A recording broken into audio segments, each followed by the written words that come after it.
ঢাকা হয়ে গেলে বেরিয়ে যান।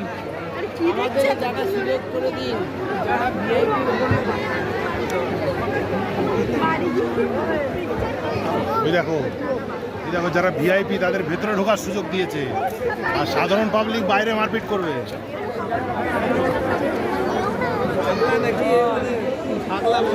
বললেই তো দোষ।